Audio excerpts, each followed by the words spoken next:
Episode 31, PitStop Podcast, and joined with me today, the one, the only Miss Ashley Robertson. We're going to talk a little bit about frequently asked questions that she gets hit up with all the time, and we're going to answer them for you.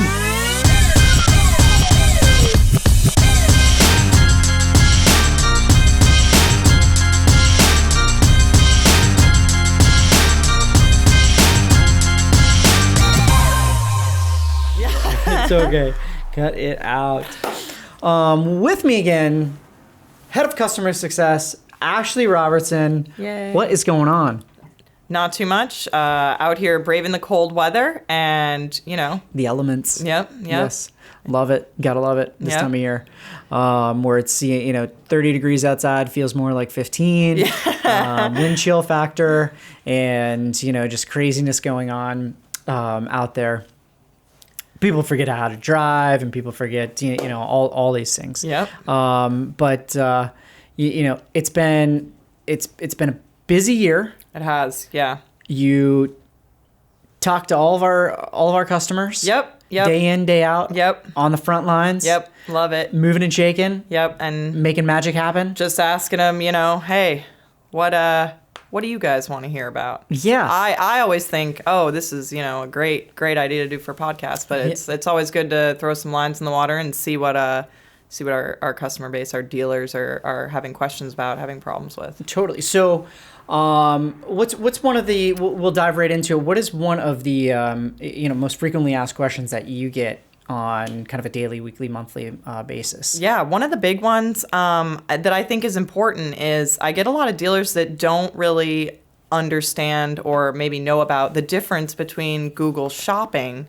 versus Google AdWords. Yeah. Right? So what is that? Both serve ads. How are they different? Yeah. So it's a good question, right? Yeah.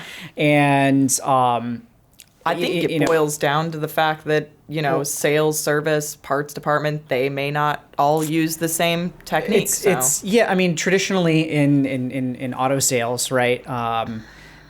Especially on the car sales side of things, you use traditional text ads or display ads or retargeting ads for to sell cars, right? And I've had this question posed to me a bunch of times. Well, what is a Google Shopping ad? I don't know that. And you're hearing that especially from the parts managers who really aren't into a lot of the marketing discussions, right? As well as the service managers and sometimes the fixed ops directors, and it's usually the general managers are working side by side with the marketing team, right? And they're focusing more so on those traditional Google search ads or Google text ads, retargeting and so on. But shopping ads are really come into play when you're doing a lot of e-commerce and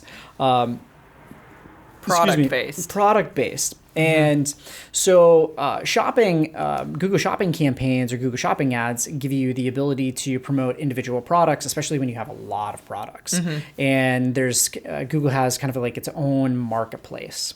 We should actually insert a clip here showing them you can insert a little clip there to the Google Shopping ads so that people can view smiling what these actually are. Big thumbs up there. So right at the on the top of the Google search results, there's these little like tabs that has like images, video, right. Shopping, right. And if you open up shopping, it opens up this whole new marketplace where it's very product based, and you can go and compare different price comparisons right there, vendors, shipping amounts. I mean, it's really easy to make a very quick, search and narrow things down. Yeah, it really speeds up your search process and in seeing who all those vendors are that are out there that are selling the products, and allows you to kind of speed up that process and start to figure out who you want to buy from, right? Because it's there's everything's listed in there. There's different promotions, there's seller ratings, descriptions, and it's a really nice way to market your individual part or your individual product, whatever it might be, and it's very cost effective. And pound for pound, it's a great way to get your brand out there and advertise to to the Google space. And whereas traditional text ads and search ads have a tendency of being a little more. You build a landing page, possibly. You can build landing pages, or it's a little more pricey at times, depending upon which keywords you're bidding on and so on. But the great thing that you can do is you can combine the two. Right. So you should be doing a little bit of both. Right. Absolutely. And you're really starting to eat up that Google market share. So you want to make sure that you're implementing Google Shopping campaigns as well as some search campaigns, different types of search campaigns. We're not going to tell you all those types because you can just call us directly. It's our secret sauce. That goes on behind the curtain, right? The one thing I think dealers and parts managers should understand too is when you click on that Google Shopping ad, it takes them right to the product page. So they're not going to your website homepage. They're not being directed to a landing page. They're going right to the product page. So that add to cart buttons right there. To that individual product page. Really great for products. And you will usually see those shopping ads. We're all consumers. Most of us have been exposed to those, and they're right up at the top. You'll type in an individual part, or if you're searching for an oven or whatever it is as a consumer, you'll see those image ads right up at the top, and those are Google Shopping ads. And really, it's a really fast, efficient way to get you from, point A to point B and get you that point of purchase. And, a great way to get involved get into the space. Bing has Bing Shopping as well. And so you can utilize those. But that's a great question. We've been asked that a lot. Yeah. And because it's just, once again, it's not used to sell cars. So in those big, dealership conversations, not used yet to sell cars. It doesn't come up as much. It doesn't come up because it's not a strategy that's implemented and implored. Right. And if you have additional questions, you can feel free to give us a buzz, and we're more than happy to, answer those for you. But that's really kind of 10,000-foot view of the world on those shopping and search campaigns. Another question that we get asked a lot is, I hear this all the time on my end is, how can we create shipping efficiencies? Yep. And it's a big deal to in a parts department, it's anybody really selling products is going to have, how can we make shipping more efficient? Yeah. One of the big things that I like to stress to parts managers is, a lot of the time they're ordering boxes and packing materials. But within your dealership, I like to say, are you utilizing the dunnage that's already available? So packing peanuts and plastic wrap and boxes and bubble wrap from your service department. They're using these parts, they're opening boxes, have them throw them in an area and then take it down to your parts department and reuse as much of that as you can. Yeah. Not only are you helping the environment, but you're going to save money too, overall. So totally. There's a lot of cost savings that can happen just from that. And we've actually talked to a couple of our partners who are close to other kind of like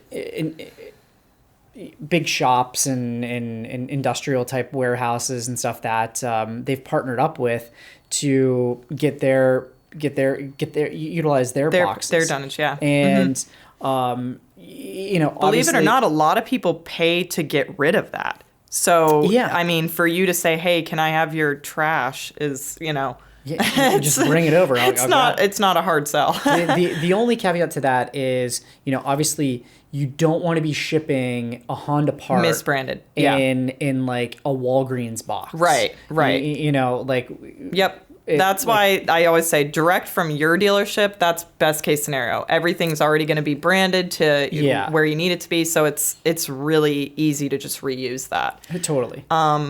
Another big thing is, I hear a lot of dealers that they're not consistently shopping rates between USPS, UPS, and FedEx. You get up and running, you're selling parts 1 year, 2 years, you're working with us, you're seeing growth every year. You need to contact your shipping carrier and really get the best possible rate. As you increase your volume, they can give you better and better rates.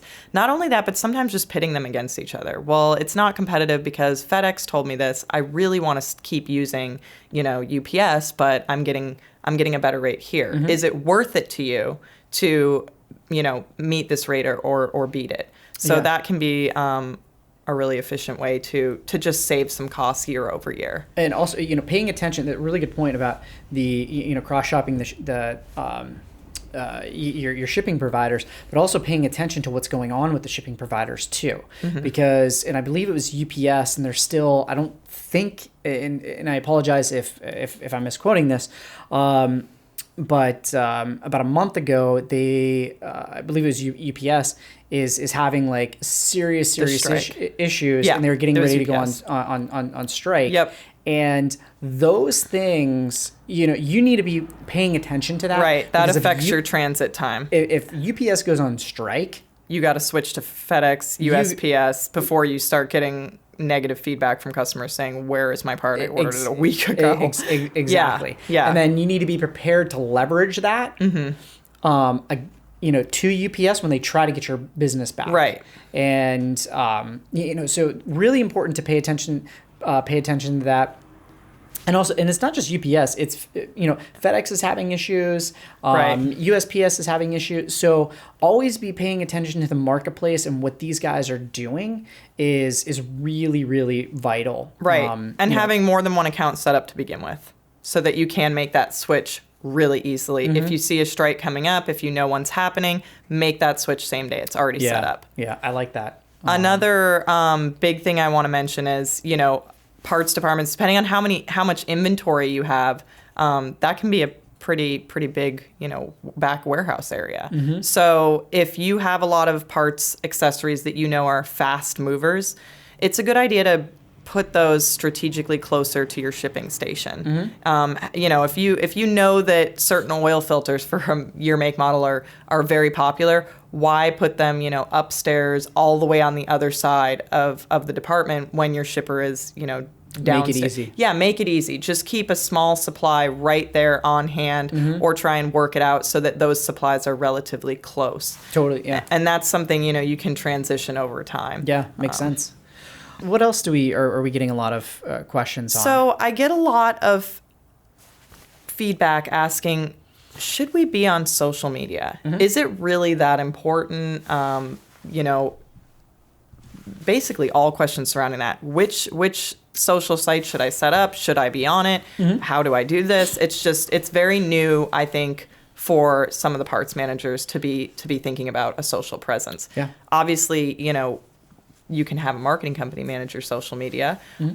If you're just getting started and you want to start setting up those accounts and trying that on your own, good ones to set up, Facebook, Instagram, Twitter. I know a lot of dealers have also said to me, wow, it's Google really My Business. Yeah. really time consuming to put all that together and then post on each of these sites. So I always tell them, go set up a free buffer.com account, sync all your accounts. That way you can just sit down once a month and schedule out all your posts, and you don't have to be thinking about it on a day-to-day basis or a week-to-week basis. Yeah, I think the simple answer to the question, when we're posed that question is, should we be on social media? The simple answer or response is your dealership on social media? Right. Are you planning on staying in business? And and the answer to that 99.9999% of the time is yes. Right. Right. Yep. And so you need to be on social media if you plan on building a brand, if you plan on being able to engage with customers and where customers are at and consumers are on social media. And it's another way to tell them about your promotions, your big featured parts, when your new catalog year is made available. And you can create Google Shopping, Facebook Shopping campaigns, right? I still believe this, and Facebook hasn't exploited it as much as they should have, or in my as much as they can at this particular point. Facebook Marketplace is going to attack. Mark my words, they're going to attack Amazon, eBay. Well, it's getting bigger and bigger. It just totally makes sense because consumers are there. Right. And it's just there's less friction from having to go from social network to marketplace to make the purchase, and where I can stay on social network, I can interact and engage, read reviews, and I can purchase at the same time and still see what my buddy is doing, and then the brand can communicate and have utilize Facebook Messenger to communicate with them in a complete omni-channel experience. Like they haven't done it yet, and Facebook hasn't exploited it as much as they should at this point, in my opinion, right? But mark my words, it's going to happen, and it's going to be a very, very seamless, frictionless e-com purchase strategy or solution, path, if you will. Well, even just being on social media, if someone's not following you, they may become a follower through someone else following you. So I know a lot of people might think, oh, but then I have to go out and get all these followers to follow my account. Well, you want to get followers. That's your ultimate goal. But as you post more and as more time goes on, that's going to happen organically because you're going to show up in other people's suggestions. And, if people like your stuff, it's going to show up on their timelines. And so, it's just something to think about. It's another way, to reach people. Yeah, reach, engage, and another way for them to reach you, which is, and for you to tell that story, right? And you can feature products, communicate in different ways across all those different channels. You can tell that story on Facebook. You can kind of be that as Chris, our head of marketing, likes to say, Twitter is that stream of consciousness, and Instagram really, highlighting individual items, accessories, like just that visual perspective. YouTube taking those videos and communicating, or creating videos and communicating and storytelling a little more, installation guides, how-to videos and stuff. So you should be on social media if you plan on being in business. Like, why are you going to go through all of this work, right? And miss out on a segment where you could be gaining more people to hear about your business. That's what it's all about. Totally. So 3 great questions. Yeah. Ashley. Yeah. I hope to, get more questions and address more of these kind of just FAQ sessions in the future, just because I think it's really good for our base to know what they're thinking, and then us to give them direct feedback on that. Yeah, no, and we really appreciate everybody who gave us some questions, and we want more. Yeah, send them my way. More questions. We'll answer them for you here on the PitStop Podcast. Aaron Waters, AR, over here. We'll see you again next time.